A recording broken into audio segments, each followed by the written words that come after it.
Yes, sir. Good Okay. evening, sir. Good evening. Good. So, any doubt from last class?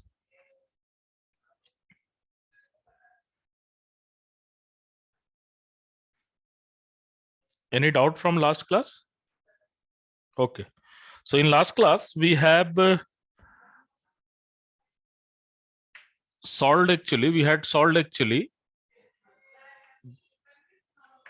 the moment of inertia tensor for rectangular sheet in XY plane. So, I think we have solved it, and this is basically I is equal to mb square by 3 minus m ab by 4 0, and then we have minus m ab by 4.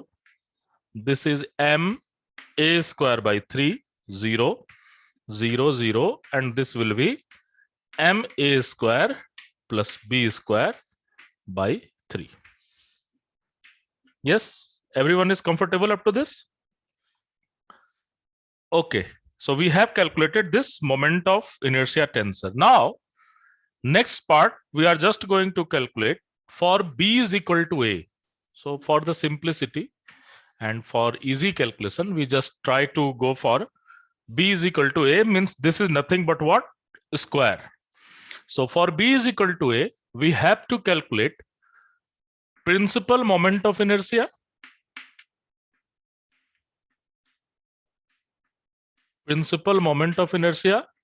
and second, we have to calculate principal axis.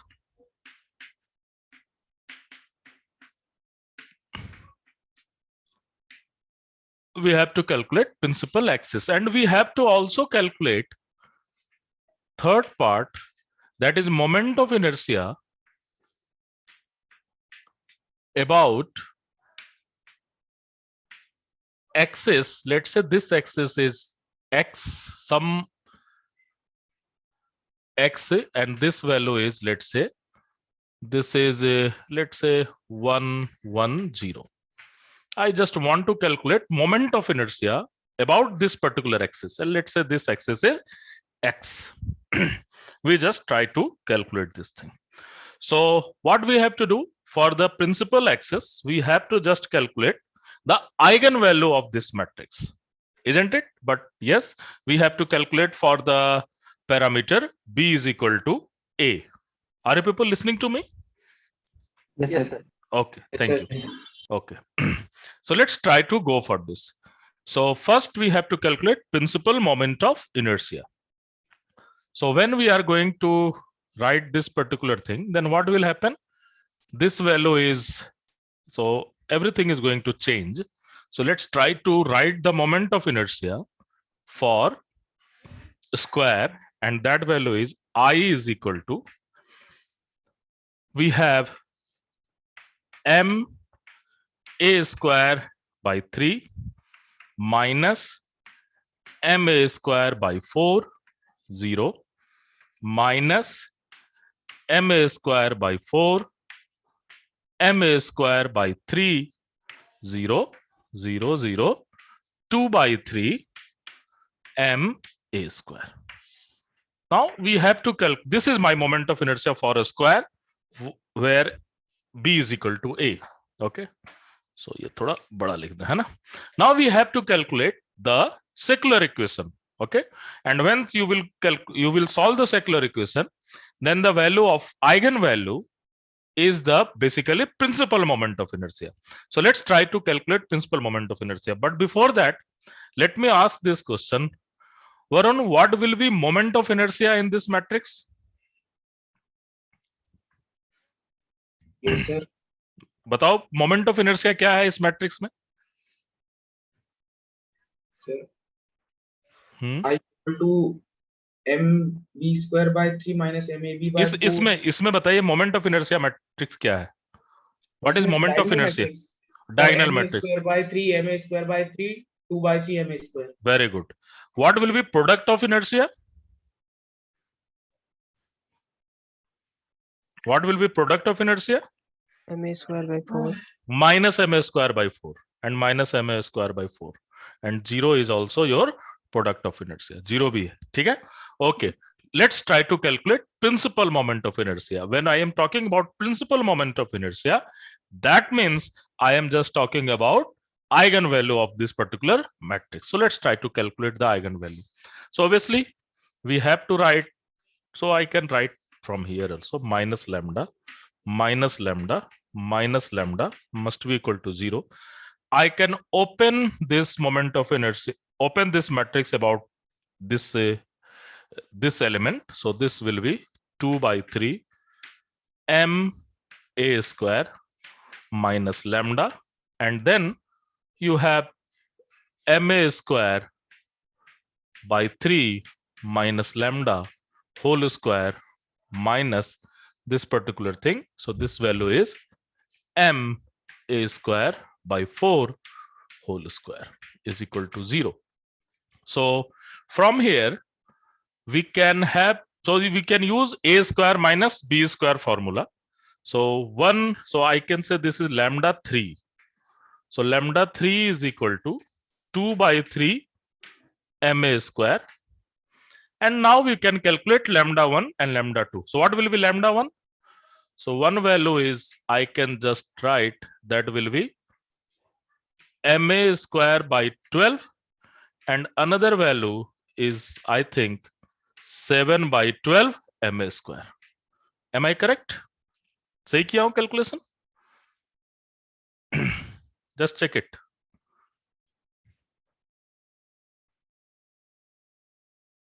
ठीक है ना? Yes, that will be 7 by 12. So these are the three principal axes. So you can say this is I1, this is 3 principal moment of inertia, and this will be I3. Now we have to calculate principal axis. So what is principal axis? Principal axis क्या है जरा बताइए? वो axis जिससे पास होते हुए Principal axis is the eigenvector corresponds to these eigenvalues, है ना? ये जो principal moment of inertia है, इसके correspond जो eigenvectors होंगे, they are identified as what? Principal axis. Okay, so let's try to calculate the eigenvalue corresponds to all this thing. तीनों के about हम eigenvector calculate करते हैं. यहाँ तक कोई problem है? No sir. Okay, let's go for that.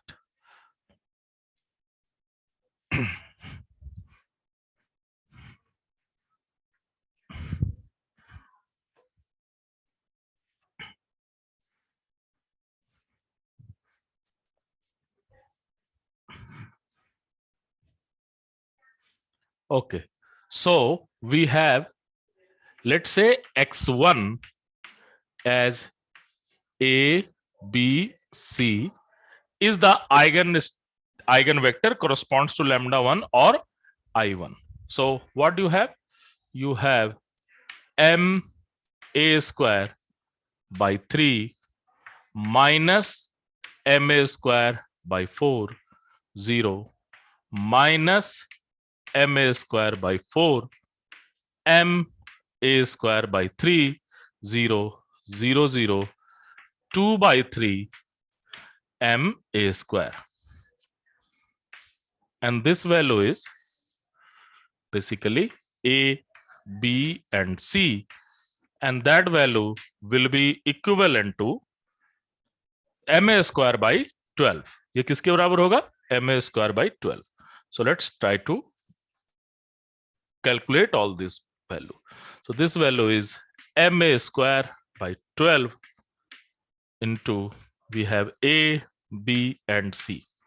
Now we, oh, a नहीं लिखो यार, a लिखने से दिक्कत हो जाएगा ना, because this a and this a are different. So what? PQR ले लेते A हैं. dash, B dash, C dash. हाँ सही बोल रहा है, PQR ले लेते हैं. जी A सर. dash भी बेकार है ना? Sorry, this take PQR. देखते हो अंत में नोटेशन नंबर कम होने लगते हैं. PQR, PQR. ABCD के जगह पर क ख ग घ रहता तो ज्यादा ऑप्शन थे ना? Yes sir. Anyway, so let's try to go for this PQR. Okay, so let's try to write this equation. So what will be this equation? So you can write P by 3 minus Q by 4 is equal to P by 12. सही लिखा हो ना? First वाले को compare किया, second वाले को compare करोगे, minus P by 4 plus Q by 3 is equal to Q by 12. और लास्ट वाले को कंपेयर करोगे तो क्या मिलेगा? लास्ट वाले को देख रहे हो, सो 2 by 3 R is equal to 1 by 12 R, है ना?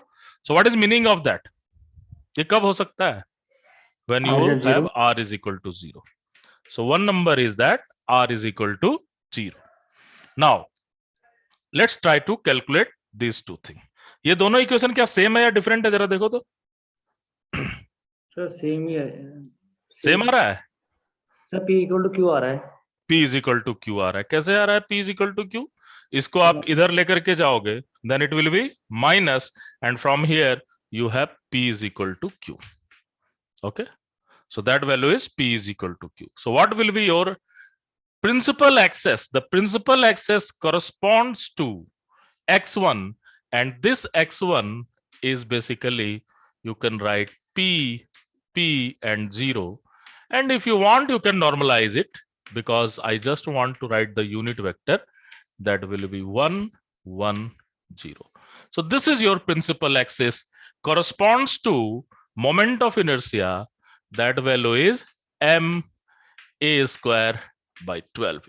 इसके about जो principal axis होगा, that will be m a square, that will be 1 by root 2 1 0 0. I am just writing the unit vector. Okay, so because I am just concentrating only on the direction at this point of time. ठीक है, let's go for second one. Second one के लिए क्या था? यहाँ 7 था ना? Okay, there is 7, then there is 7, there is 7. नहीं, मैं कुछ गलत कर रहा हूं क्या? हाँ ठीक है, इट्स ओके, सही है सर, सही है, सही है।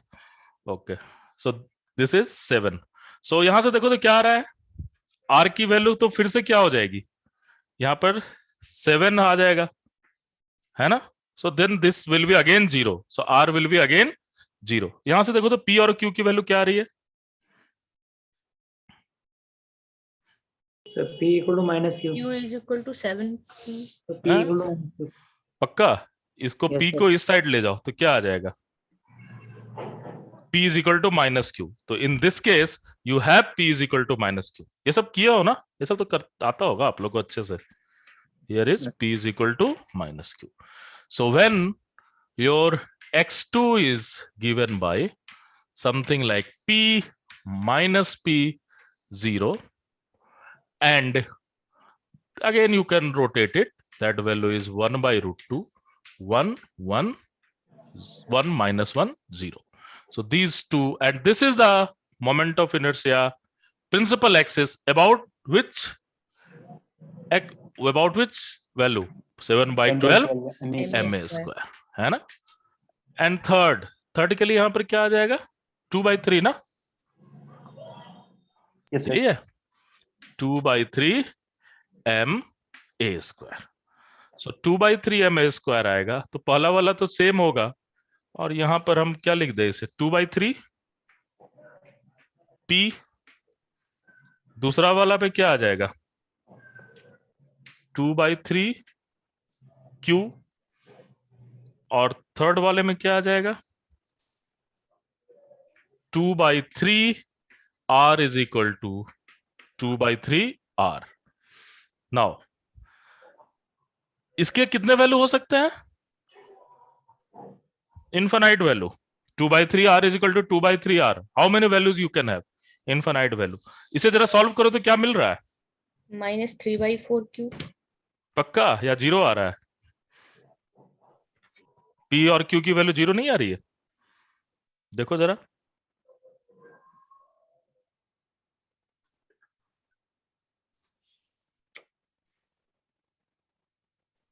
और इक्वल टू क्यू देखो minus q by 4 is equal to p here, ठीक है ना, और minus p by 4 is equal to q here. ये कभी हो सकता है? नो सर, No, हो sir. सकता है, हो सकता है, हो एक्सेप्ट फॉर सकता जीरो, है except for if q is equal to p is equal to 0. So then you can have third axis. The third axis is x3 and that will be exactly 0 0 r. अगर आप इसे normalize करोगे then this value is equal to what? 0 0 1. So now you can see this is very interesting how you have chosen your axis. Now this is my square, look at here, this is my square and this is my z axis. नजर आ रहा है या इधर करूं यार, इतना छोटा board में ना. So this is my z axis. Are you people comfortable? Yes, sir. Yes sir, This is your z axis and you have taken this is your x axis and this is your y axis, and now look at x3 is exactly as your z axis, isn't it? अरे बोलो Yes, sir. हाँ या ना, yes sir, sir है ना. बहुत मजेदार बात बता रहा हूं. ये आपका वैसा ही है, लेकिन अगर आप पूरे सिस्टम को 45 डिग्री एंगल से रोटेट कर देते हो then you have one axis something like this one, and another axis it's something like this. This is your 1 1 0 axis and this is 1 minus 1 0 axis. Now अगर आप ये एक्सिस और ये एक्सिस लेते तो आपका ये जो मोमेंट ऑफ इनर्शिया टेंसर था वो आपका कैसा नजर आता? डायगोनलाइज, डायगोनल नजर आता. तो डायगोनल टर्म बता सकते हो क्या होता? What will B that diagonal term? Eigen values, Eigenvalues. Now if I will able to diagonalize my moment of inertia in a basis of, देखो बहुत इंटरेस्टिंग है, मुझे तो बहुत मजा आता है, पता नहीं आप लोग को मजा आ रहा है कि नहीं.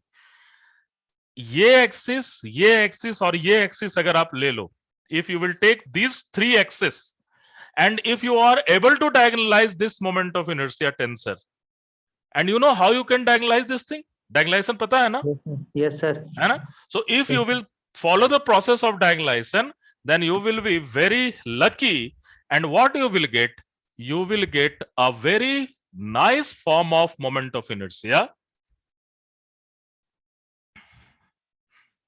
and that is basically you have ma square by 12 0 0 0 7 ma square by 12 0 0 0 2 by 3 ma square.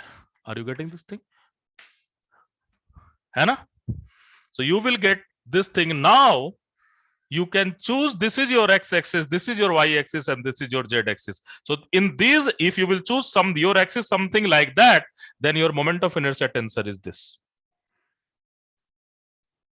Means how you will get this moment of inertia tensor? This is very simple problem. Just rotating this whole thing, rotating the whole space. अगर आप जैसे ही इस पूरे space को 45 degree angle से rotate करोगे then you will just get a diagonal moment of inertia. And you can diagonalize this, और एक बार diagonalize कर देते हो तो आपका काम बहुत ही आसान हो जाता है. Are people comfortable? Okay. So this is the second problem. Now let's try to go for finding the moment of inertia about which axis हम calculate करना चाह रहे हैं. क्या दिया था मैंने? 110. 110. Okay.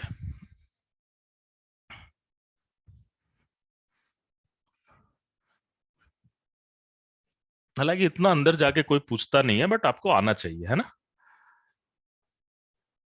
So the moment of inertia about, let's say, XA, कोई एक्सिस है XA, this is given by XA transpose moment of inertia tensor XA, and if you want you can just go for XA transpose XA, because if it is not unit vector, then you can use this particular thing. जरा calculate करके बताओ तो क्या आ रहा है ये value. Just take a 30-second and calculate it.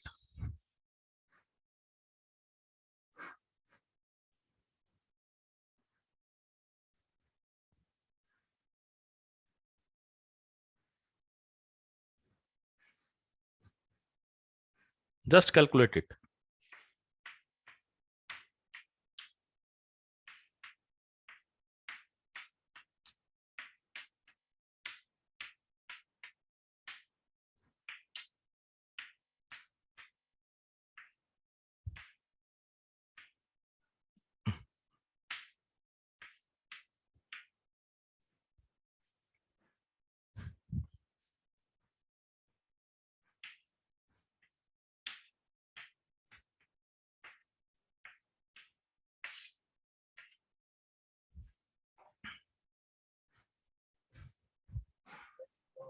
Sir ma square by 3 sir.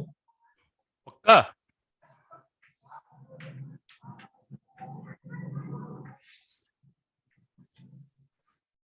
So that value is equal to what?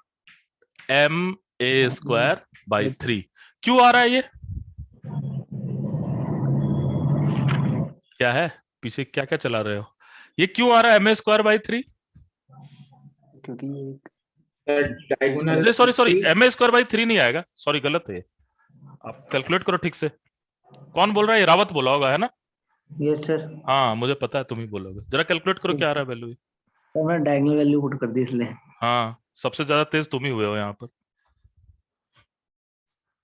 ये हमेशा गलत करवाता है. एक बार पहले भी गलत करवा चुका है गलत करके कुछ भी बोलकर. कल तुम्हें क्या बोला था मैं? Sir respond. कैलकुलेट करो कॉपी पेन से.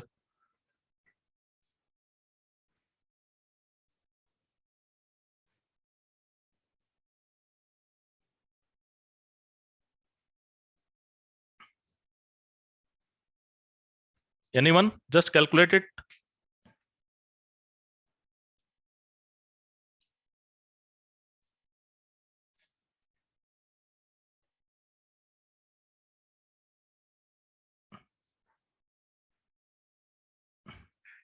Sir, 1/12. पक्का?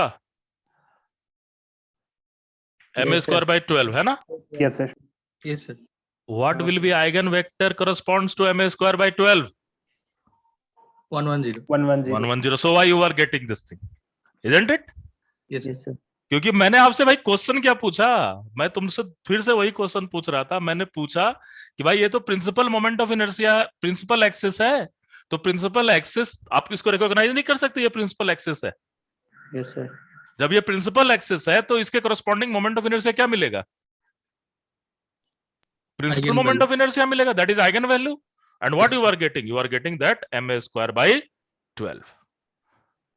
Are you getting this thing? Yes sir. अब अगर सपोज करो ये प्रिंसिपल एक्सिस नहीं होता तो क्या होता? यू कैन तो get sir- some another eigen some another values. Sir, okay. Eigen vector को हम लिनियरली अरेंज कर हम बोल सकते हैं. ऑब्वियस नहीं क्वांटम मैकेनिक्स लगाने की जरूरत नहीं है. लीनियरली अरेंज करके कुछ नहीं करेंगे. आप सीधा ये फॉर्मूला पुट करोगे. Are you getting my point? Okay sir. है ना? Okay sir. Okay. This is not quantum mechanics. Linearly arrange करके ये भी होगा या ये भी होगा. Don't try to do this thing into classical mechanics. Okay. Yes, sir. Okay. So suppose I will just give you some another axis. Let's say 1, 1, 1. ये axis के about होगा. So this is your homework. You have to find moment of inertia about this axis. IXB is equal to what? Where XB is given by, let's say 1, 1, 1. This is your homework. कर पाओगे? You have to just use this formula and you can easily calculate. So now you can see in one problem we can discuss each and every story. Now think very carefully what we are going to do. The moment of inertia tensor is a wonderful arrangement of the inertia. And the best part is that if you know the moment of inertia tensor, you can find the moment of inertia about any arbitrary axis. But yes, you should define the origin and that axis have also same origin, then only you can use this thing, isn't it? ये सारा चीज आपको दिमाग में रखना होगा. Suppose अभी जो मैंने प्रॉब्लम आपको होमवर्क के लिए दिया है, what will B that problem? कुछ ऐसा है ना, दिस इज योर स्क्वायर, कुछ ऐसा कर ले स्क्वायर, और 1 1 1 कैसा एक्सिस होगा? कुछ इस तरह से होगा, है ना? So 45, 45, 45 है ना, कुछ इस तरह से होगा, एक्सिस 1 1 1 टाइप से, है ना? So sir. you can just find moment of inertia about that axis also. Otherwise उस एक्सिस के बाद तुमसे निकल पाएगा क्या moment of inertia with the first principle? नहीं सर. Never, impossible, है ना? So you cannot go for that. Okay, so I think you have understand what is the basic theory behind the moment of inertia tensor. Yes, sir. Okay, उसका क्या use है, कैसे हम कर सकते हैं, ये सब हमें पता है. सो अब फटाफट कुछ क्विक फायर क्वेश्चंस करते हैं, ठीक है? एक एक दो दो टर्म निकालते हैं और बाकी सब आप फिर फाइनली अपने बुकलेट वगैरह को सॉल्व करके देखोगे, ठीक है? So let's go for some Sir. More problem. बोलो. सर जैसे एग्जाम में ये क्वेश्चन आता है इस टाइप से, तो सर डायगोनलाइजेशन वाली जो कंडीशन सबसे पहली क्लास में अपन ने पढ़ी थी, उसके अकॉर्डिंग आंसर दे सकते हैं? ऑब्वियसली दे सकते हो, क्यों नहीं दे सकते? अगर सपोज करो तुमने पहचान लिया कि ये प्रिंसिपल एक्सिस है, जी सर. तब तुम बिल्कुल 100% लिखोगे. मैं क्यों वेट कर रहा था कि तुम कुछ बोलो? अब मैंने कैसे कह दिया कि रावत साहब गलत बोले? Yes sir. सर मैंने कैलकुलेट थोड़ी किया था. Yes sir. मुझे ये पता था कि ये तो भाई प्रिंसिपल एक्सिस है. सर मुझे पहले यही लगा था, पर मैं सोचा कि शायद नहीं सुनो, होगा. मैं तुम्हें अब पीट भी सकता हूँ. Sorry sir. सर मैं भी वो डायगोनल वाली उसके चक्कर में आ गया. हाँ, तो चक्कर में नहीं आना है, ठीक है? देखो, कॉन्सेप्ट को समझने की कोशिश करो. अगर आप प्रिंसिपल एक्सिस को समझ रहे हो तो फिर जो आइगन वैल्यू होगा वही मोमेंट ऑफ इनर्शिया होगा. लेकिन क्या 1 1 1 प्रिंसिपल एक्सिस है? नहीं No, sir. No, sir. This is not नहीं, sir. Principal axis. तो ऑब्वियसली कुछ अलग आएगा, इजंट इट? Yes, sir. जी सर. है ना? तो आपको उसको, और उसके लिए मैंने आपको फॉर्मूला दे रखा है, ठीक है? I am not going to derive this formula, unnecessary time मैं आपका किल नहीं कर रहा हूं, but you can use this formula in a very nice way. ये क्यों ले रहा है? क्योंकि ऑल पैरेलल जो होगा लगभग उसको हम लोग यूनिट वेक्टर से रिप्लेस कर सकते हैं, ठीक है? सो ये आप इजिली कर सकते हो, ठीक है? जी सर. ओके, ठीक है. चलो, तो कुछ और प्रॉब्लम करने की कोशिश करते हैं, है ना?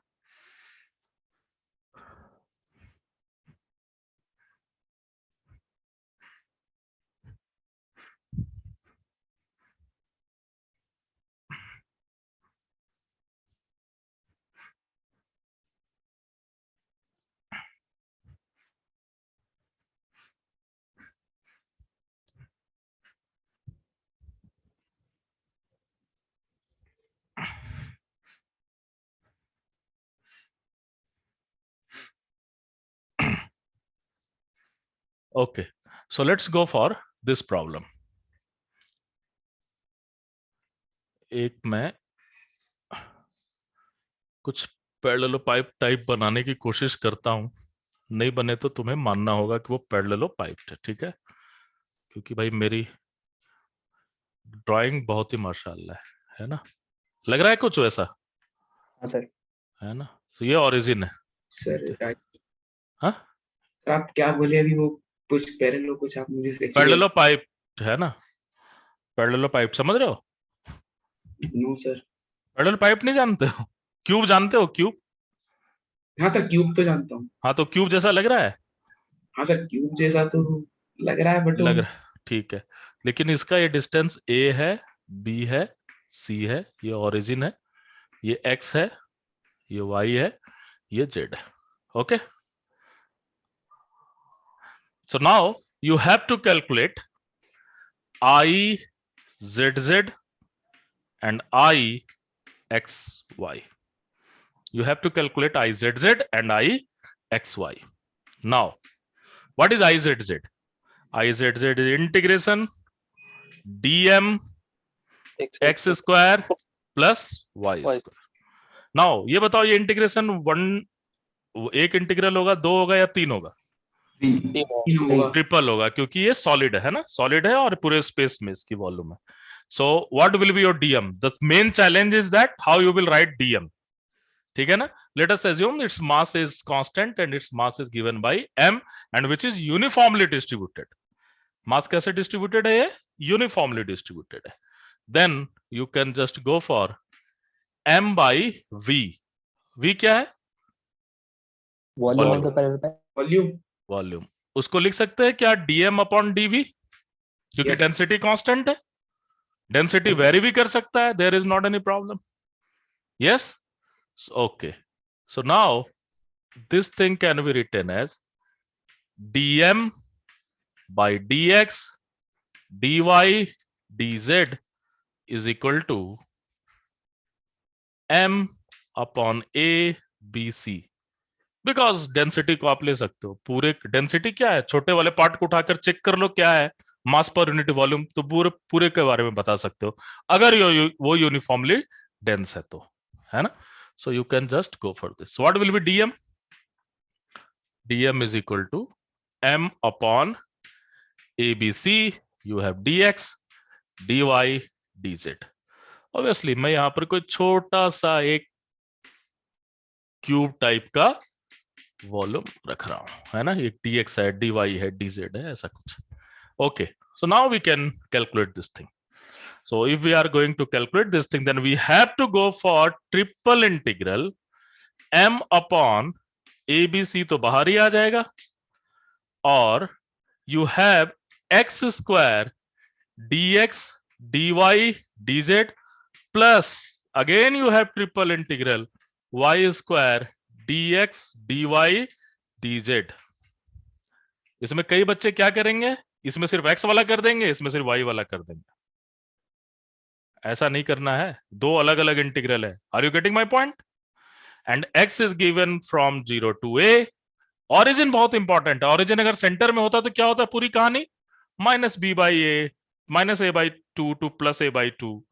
Are you getting this thing or not? So origin is very important, reference is very important. So यहीं से हम सारे वेक्टर्स को देखने की कोशिश कर रहे हैं. Okay. Now so 0 to b, this will be nothing but 0 to c. Here you have 0 to a, 0 to b, 0 to c. Now you can just go for m a b c. So this will be, एक को integrate करना है, बाकी दो तो constant ही रहेंगे. So you have a cube bc by 3 plus ये क्या आ रहा है जरा बताओ? b cube AC by 3. बहुत सही. और ABC को कॉमन ले लें क्या? Yes, सकते हैं. Yes sir. तो ABC कैंसिल हो जाएगा, तो m by 3 आ गया, a square plus b square. तो कैलकुलेशन बहुत स्मार्टली करना है. ठीक है. चलो अब IZZ लिख लिया, तो क्या IYY नहीं लिख सकते? लिख सकते हैं. लिख सकते हो. What will B IYY? m by 3 b square. m by 3 क्या होगा? b square. पिटाई लगेगा तेज. वहां से देखकर बताओ, सिमेट्री देखो. IZZ में क्या आया? a square plus b square. yes sir. इसमें क्या आएगा? इसमें a square plus c square. a square plus c square. एक कैलकुलेट करो तो सिमेट्री से सारा हो जाएगा ना. IZZ तो कर लिया. IXX क्या हो जाएगा? Sir b square plus c square. Very good. m by 3 b square plus c square. एक कैलकुलेट कर लिया, बाकी में क्या करना है? Let's go for at least one of diagonal term, that is product of inertia. ये तीनों हमने क्या निकाल लिया? They are what? Diagonal term. They are what? Moment of inertia, not principal. They are what? Moment of inertia. ठीक है. Let's try to go for product of inertia. At least एक product of inertia निकालते हैं. तो रहने दें, ये भी रहने दें, इसको हटाते हैं.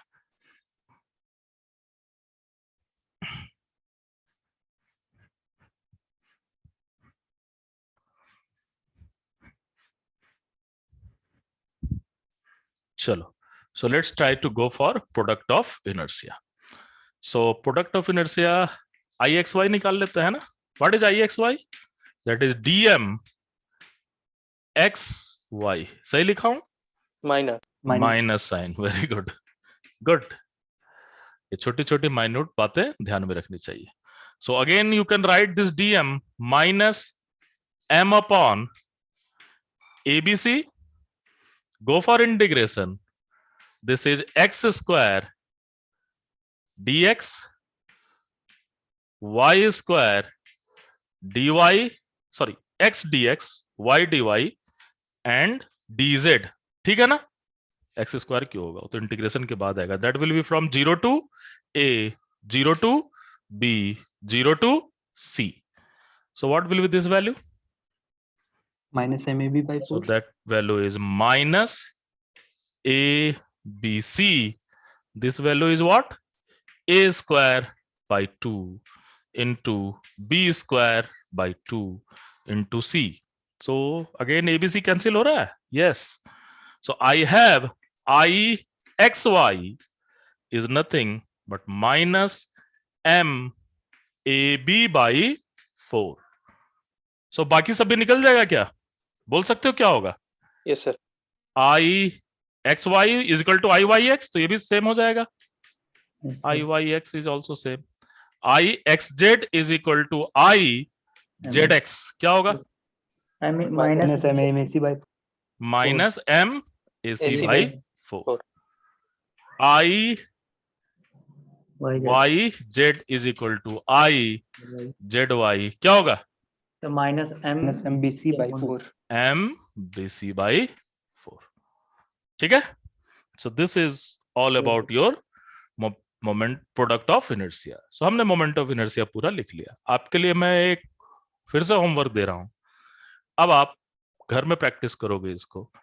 For B is equal to C is equal to A, you have to calculate principal moment of inertia. निकलेगा? Yes sir. So just calculate principal moment of inertia for this thing. So ये आप करके post करो, ठीक है? So this is one part of basically your how you can calculate this particular moment of inertia. अभी हम लोग सिर्फ कार्टेशियन कोऑर्डिनेट का यूज कर रहे हैं। नेक्स्ट क्लास में हम लोग बात करेंगे जब हम लोग पोलर कोऑर्डिनेट को लेकर के आएंगे और स्फेरिकल पोलर को लेके आएंगे, तो बाकी सारी बातें नेक्स्ट क्लास में करने की कोशिश करेंगे। एंड अगेन नेक्स्ट क्लास में हम लोग in general what is parallel axis theorem and perpendicular axis theorem, उसके ऊपर भी गेट के एग्जाम में, नेट के एग्जाम में और जैम के एग्जाम में तो 100% आता है, तो हम लोग उसे सॉल्व करने की कोशिश करेंगे। ठीक है, आज के लिए मैं इतना ही रहने देता हूँ। ओके, अगर कुछ डाउट है तो मैं आपको दे सकता हूँ थोड़ा टाइम। सर बोलो। सर आपने प्रॉब्लम में पैरेलल पाइप कंसीडर किया था ना? हाँ, पैरेलल पाइप था। सर इसमें पैरेलल पाइप में जो हम लोग लिमिट्स लेते हैं सर, तो जैसे सर एंगल वगैरह का इंफॉर्मेशन इसमें लॉस हो जा रहा है ना, ऐसा लग रहा है जैसे हम लोग केवल क्यूब पे ही कर रहे हैं। नहीं नहीं, ये 90 डिग्री एंगल है वो। Okay okay okay 90 degree angle है ना? Yes sir. वो एज्यूम है 90 डिग्री एंगल। ठीक है, ऑब्वियसली अगर वो पूरा एंगल वगैरह चेंज करेंगे तो बहुत ही ज्यादा सॉल्व तो होगा, डोंट वरी, ऐसा नहीं है सॉल्व नहीं होगा, बट यस थोड़ा सा ज्यादा ज्योमेट्री को यूज करना पड़ेगा। वेरी गुड, ठीक है। मैं ये एज्यूम कर रहा हूँ कि they all are in 90 degree, है ना? जी सर। हाँ, तो कर रहा हूँ। और देखो एग्जाम में वही क्वेश्चन आएगा जो एग्जामिनर सॉल्व कर पाएगा ना। हाँ सर। तो इसलिए भी हमें थोड़ा सा निश्चिंत रहना चाहिए। बट इस बार के सीएसआईआर को देख के मुझे ऐसा नहीं, मुझे 100% बिलीव ऐसा कुछ नहीं है। पेपर आने दो, फिर पेपर आ गया क्या?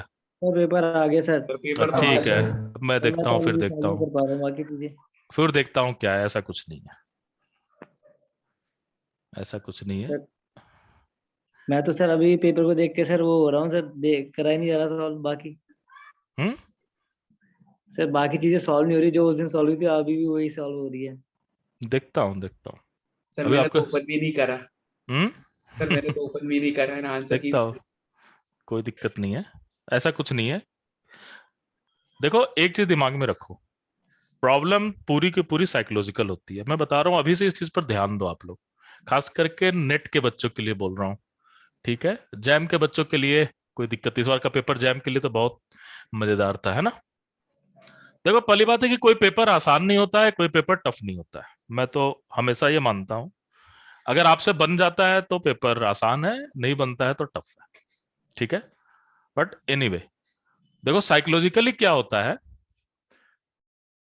कि इन जनरल सपोज करो आपको 100 क्वेश्चंस दिए हुए हैं किसी भी पेपर में, तो ये बताओ उस पेपर का कट ऑफ कितना जाता है इन जनरल?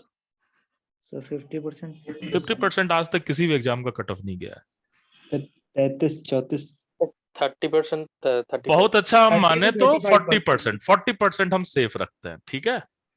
जेएनयू का 78 गया था सर। जेएनयू का 78 गया था क्योंकि उसमें 10 ही सीट थे, तो मैं उसको 10 या 20 सीट वाले की बात नहीं कर रहा हूँ, मैं बात कर रहा हूँ जिसमें कम से कम 200-300 सीट होते हैं, है ना। जेएनयू में तो 20-25 सीट ही है, ठीक है। Yes sir. तो जेएनयू की बात नहीं कर रहा हूँ, टीआईएफआर का तो इस तरह से है ना। सो 40% इन जनरल एग्जाम की बात कर रहा हूँ, ठीक है। 40% अगर आप ले आ रहे हो तो मोर एंड लेस आप कंपटीशन में हो। मैं होना नहीं होना दैट इज डिफरेंट इशू, हो सकता है 41 कट ऑफ हो जाए तो बेचारे 40 वाले का नहीं होगा, लेकिन एग्जाम के साइकोलॉजी को समझने की कोशिश करो। तो आउट ऑफ 100 क्या पूरे पेपर में 40 से 50, चलो 50 भी ले लेता हूं मैं तुम्हारा रेंज, 40 से 50 वैसे आसान क्वेश्चन नहीं होते हैं? होते हैं। लेकिन होता क्या है कि हम जो रिमेनिंग टफ क्वेश्चन है, जिसे आप टफ कहते हो या फिर जिसके लिए आपकी प्रिपरेशन नहीं है, हम उसके अंदर लटक जाते हैं। This is real problem in exam.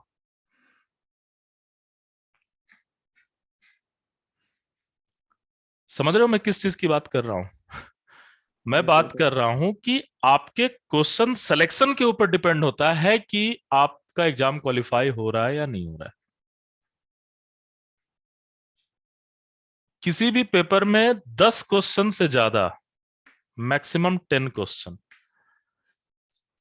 Maximum 10 question ही वैसे होंगे जो कि आपका देखा हुआ नहीं होगा, बाकी सब क्वेश्चन थोड़ा बहुत देखा हुआ ही होगा। 10 क्वेश्चन ऐसा हो सकता है एकदम गायब है, तभी तो कोई स्टूडेंट 100% नहीं सॉल्व कर पाता है। ये बताओ टॉपर कितना मार्क्स लाता होगा? Sir top 70%। 70%, यानी कि 30% तो वो भी छोड़ रहा है ना। Yes sir. लेकिन आप क्या कर रहे हो, आप उस 30% में उलझ रहे हो जो वो छोड़ रहा है। That is difference between topper and who is not topper. उसे पता है कि कौन सा 30% क्वेश्चन को हमें छोड़ना है। Are you getting my point? Yes sir. 100 में 30 क्वेश्चन छोड़ देना है, पहले ये व्यवस्था करनी होगी। तो अपने आप आपका टाइम बढ़ गया या नहीं बढ़ गया? Yes yes sir. देखो टाइम तो परसेप्शन है ना। उस 100 में जैसे ही आपने 30 क्वेश्चन को हटा दिया तो टाइम बढ़ गया, और वो जो अब बचा 70 क्वेश्चन, वो क्या टफ क्वेश्चन होंगे या एवरेज क्वेश्चन होंगे? एवरेज क्वेश्चन, एवरेज क्वेश्चन होंगे, ठीक है। और हम अगर थोड़ा और मॉडेस्ट हो जाएं कि चलो यार मुझे टॉपर नहीं होना है, मैं एक एवरेज स्टूडेंट हूं, तो चलो मैं 10% और खत्म कर देता हूं। आपका टाइम और बढ़ गया या नहीं?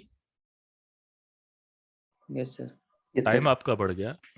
तो सारा प्रॉब्लम देखो क्या है, सारी प्रॉब्लम कंप्रिहेंशन की है कि आप क्वेश्चन देखकर पढ़कर इस कंक्लूजन पर आप आते हो कि नहीं किसे अटेम्प्ट करना है या नहीं अटेम्प्ट करना है। और होता यह है कि 2 या 3 या 4 वैसे क्वेश्चन में अगर शुरू में ही फंस गए जो आपके अटेम्प्ट करने वाला नहीं है, then it's game is over. Sir यही तो हुआ सर। ठीक है, यही हुआ सर, सेम है ना। तो यही हुआ सर। देखो ये तुम्हारे साथ नहीं, मेरे साथ भी हो चुका है। सर 7 क्वेश्चन शुरुआत के नहीं आते थे सर। देखो ये सबके साथ यही चीज होता है, जो जिनकी एग्जाम खराब जाती है। जिनकी एग्जाम अच्छा जाता है वो क्या करते हैं, ये 40 वाले को किसी तरह से डिस्कार्ड कर देते हैं, इमोशन को कंट्रोल में रखते हुए, यार ये मेरा पार्ट नहीं है, ये मेरा पार्ट नहीं है, ये मेरा पार्ट नहीं है।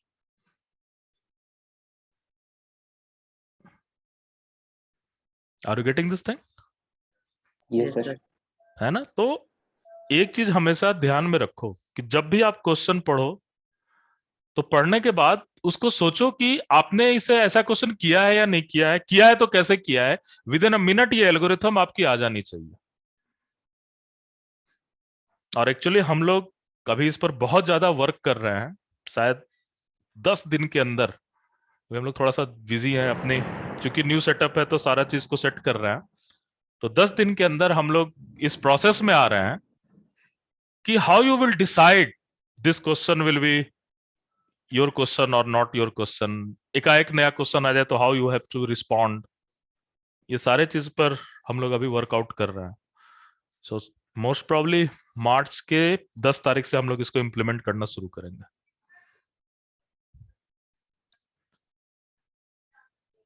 Are you getting my point? Yes, sir. है ना? तो ये बहुत ही ज्यादा इंपॉर्टेंट है कि हम अपने आप को पहचाने, अपनी लिमिटेशन को पहचाने। और देखो, मैं किसी भी स्टूडेंट को खराब या अच्छा या बहुत जीनियस नहीं मानता। It's just a matter of relationship of that question and you. अगर आपका उस क्वेश्चन के साथ रिलेशनशिप अच्छा है, then you are genius point of view of that question, नहीं? Right sir. और अगर आपका रिलेशनशिप उस क्वेश्चन के साथ नहीं अच्छा है, देन ऑब्वियसली यू आर डल। तो आपको उस क्वेश्चन के साथ रिलेशनशिप अच्छा करना पड़ेगा। और रिलेशनशिप कैसे अच्छा होता है? प्रैक्टिस। प्रैक्टिस। बार बार उससे मिलकर, बार बार उसके साथ बातें कर कर, ऐसे ही तो अच्छा होता है। सो क्वेश्चन के साथ बात करना सीखो, स्टोरी क्रिएट करना सीखो। ये बहुत ज्यादा इंपॉर्टेंट है। हम क्या करते हैं, ले लेते हैं कुछ बेवकूफ टाइप का गाइड ले लिया, कुछ ले लिया, cut cut cut cut cut cut करते रहते हैं। अरे बैठो, सोचो, देखो तो क्या है। और आजकल एक नया भी चला हुआ है, 5 full length test, 7 full length test, part test, ये टेस्ट। अरे कुछ नहीं हो रहा है उससे। आपकी कॉपी में चीजें हैं, कॉपी से आपके दिमाग में आएंगे, दिमाग से एग्जाम में उस चीज को आना पड़ेगा। ये इंपॉर्टेंट है। ठीक है ना? अभी क्या हो रहा है, सिर्फ कॉपी से, अभी मेरे बोर्ड से आपकी कॉपी में आ रही है, बोर्ड से कॉपी में आ रही है, बोर्ड से कॉपी में आ रही है, और कॉपी से लेकर के आपके दिमाग तक में जाना, ये पूरा का पूरा प्रोसेस जो कि सारे इंस्टीट्यूट में सारी जगह गायब है। और आपको दूसरे दूसरे चीजों में इतना ज्यादा फंसाया हुआ रखा जाता है कि आपका नींद खुलता है एग्जाम के बाद, है ना? सर एग्जाम के पहले लगता है कि यार सब तो कर दिया, 3 बार ये कर लिया, 3 बार वो कर लिया। नहीं किया है भाई, सिर्फ सिर्फ पेज रंगा है, दिमाग नहीं रंगा है। ठीक है? सो पढ़ने का तरीका चेंज करते हैं हम लोग। ठीक है? इसलिए मैं बार बार बोलता हूं कि अनसॉल्व्ड क्वेश्चन लगाने की कोशिश करो, अनसॉल्व्ड क्वेश्चन लगाने की कोशिश करो। मैं तो पर डे एटलीस्ट एक अनसॉल्व्ड क्वेश्चन जरूर लगाता हूं। अगर एक अनसॉल्व्ड क्वेश्चन भी लगाते हो तो टोटल 365 अनसॉल्व्ड क्वेश्चन होता है ना? Yes sir. अब मुझे नहीं लग रहा है कि CSIR या जैम या नेट एग्जाम के लिए 365 से ज्यादा क्वेश्चन की जरूरत है।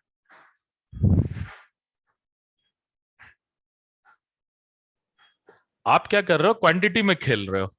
देख लिया, आंसर है, सॉल्यूशन है, उतारते जाओ उतारते जाओ उतारते जाओ, है ना? क्वालिटी में खेलना है सर। क्वालिटी में खेलना है।